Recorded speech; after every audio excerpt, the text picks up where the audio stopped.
Goldliner bus sa EDSA Buendia. Batay umano sa intelligence information, posibleng utak ng krimen na ang wanted na MILF commander na si Umbra Cato at ang grupo ni Abu Sayyaf Basilan leader Kair Mundos.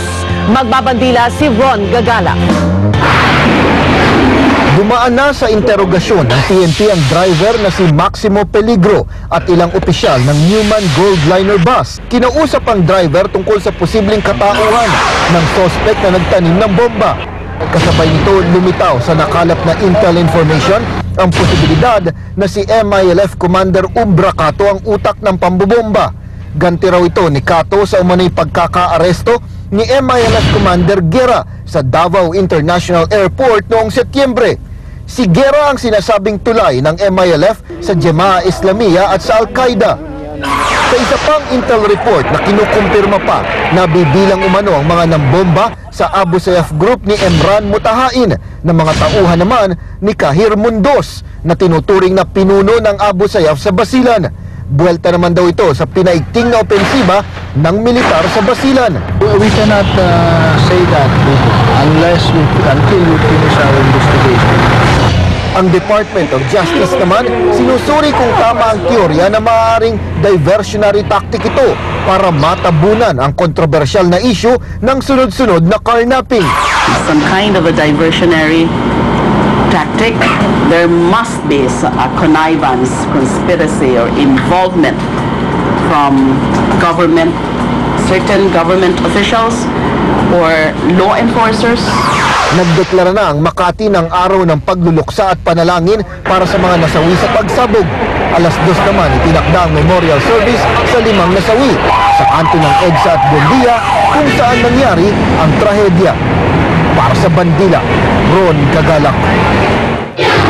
Nagpakalat na ang NCRPO ng 300 bus marshals. Ito'y para bantayan ang halos 7,000 pampasaherong bus na bumabiyahe sa EDSA, NLEX at SLEX. Ayon kay Presidential Spokesperson Edwin Lacerda, makakatulong ito para mapigilan ang anumang planong pagpapasabog sa mga bus. Idudulog din sa bus companies ang panukalang paglalagay ng CCTV sa bawat bus. Samantala, muli namang binuhay ni Congressman Rufus Rodriguez ang panukalang irehistro ang mga prepaid na SIM cards at maiwasan ang paggamit ng mga cellphone sa krimen at terorismo. Nabuhay ang panawagan para sa SIM card registration matapos iulat ng pulisya na cellphone ang ginamit na triggering device sa Newman Goldliner bus. Tumanggi munang magkomento ang Globe pero ayon sa Smart, dapat itong pag-aralang mabuti ng gobyerno dahil maraming tao ang maaapektuhan. Pupuntiriyain sana sa pagdinig sa Senado kanina ang kontrobersyal na plea bargain agreement sa kasong plunder ni AFP Controller Carlos Garcia. Pero marami ang nagulat sa paglutang ng surprise witness ni Senador Jinggoy Estrada, si dating AFP Budget Officer George Rabusa. Inilahad niya ang umanay pagbubulsa ng mga opisyal ng milyong-milyong pisong pondo ng AFP. Magbabandila si Linda Humilla.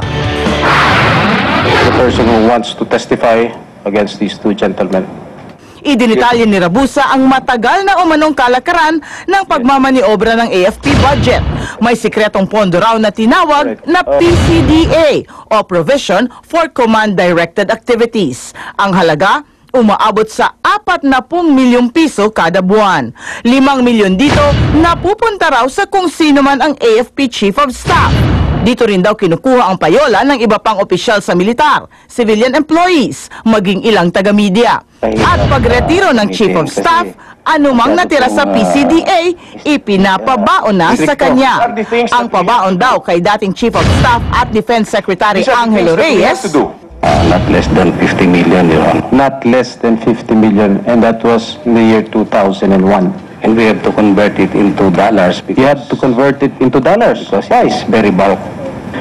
What about General Garcia? Ngayon, may mga direct instruction po na ito para kay ganito, ito para kay ganyan. Itinanggi naman ni Reyes na tumanggap siya noon ng buwan ng payola at pabaon.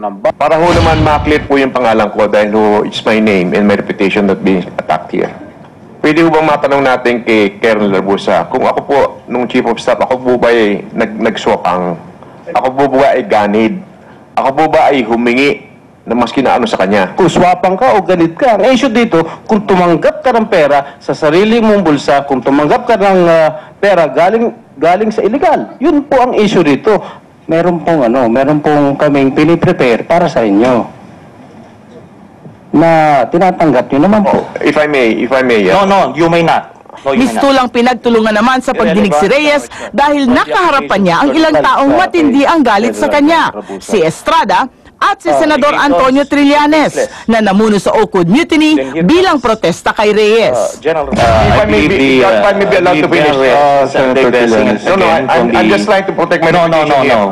You don't have any reputation to protect. Kaya hindi na lang si Garcia ngayon ang nasa alanganin, pati na rin sina Reyes at iba pang opisyal ng militar na umano'y nakinabang sa AFP budget noon at ngayon. Para sa Bandila, Linda Humilla. Nagsalita na ang dating chairman ng Commission on Audit na sinasabing gumiba sa testimonya ng isa nitong kawani sa kasong plunder laban kay dating AFP Controller Carlos Garcia. Giit ni dating COA Chairman Guillermo Carage, hindi nilaglag ng ahensya ang dating State Auditor na si Heidi Mendoza. Si Heidi Mendoza, dating auditor ng Commission on Audit, ang namuno sa grupo na nag-imbestiga sa mga umano'y maanumalyang transaksyon sa militar.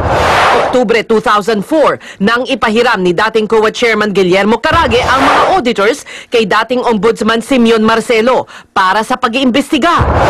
16 na beses humarap sa Sandigan Bayan si Mendoza para idetalye ang kanyang nadiskubre.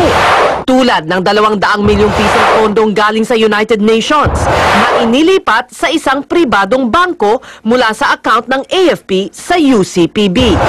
Pero naghinanakit si Mendoza nang sa cross-examination. Lumabas ang sulat mula kay Carage na nagsasabing hindi niya pinahintulutan ang investigasyon. Kaya nagiba ang testimonya ni Mendoza. She thought that she was doing a COA work. No, that is an ombudsman work. Or maybe she misunderstood it, that she probably thought, COA pa rin ito. And I don't even recall getting her out. I didn't even know it happened. Ipinauubaya ng palasyo kay Justice Secretary Laila De Lima na pag-aralan ang pagsasailalim kay Mendoza sa Witness Protection Program. Sa ibang balita naman tayo, muling binaha ang ilang bahagi ng Cebu at ilang lugar sa Mindanao. Sa Talisay City, umapaw ang creek sa barangay Kansohong, kaya nagbangka ang mga residente para makatawid. Sa Cebu City naman, 30 pamilya sa barangay Pulang Bato ang na-stranded matapos masira ang tulay.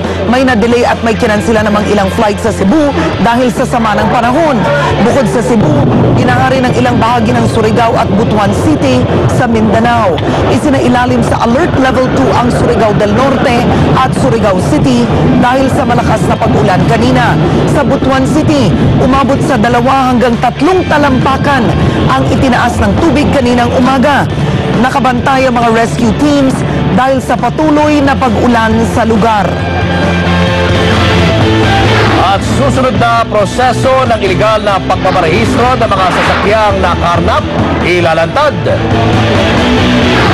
Mga restaurant, fast food chains at mga hotel hihikayating ibigay na lang sa mga may hirap ang sobra-sobra nilang pagkain. At venue ng training ng ASCAL sa Bacolod, isinikreto para hindi dumugin ng mga fans. Tuloy ang tutok sa Bandila.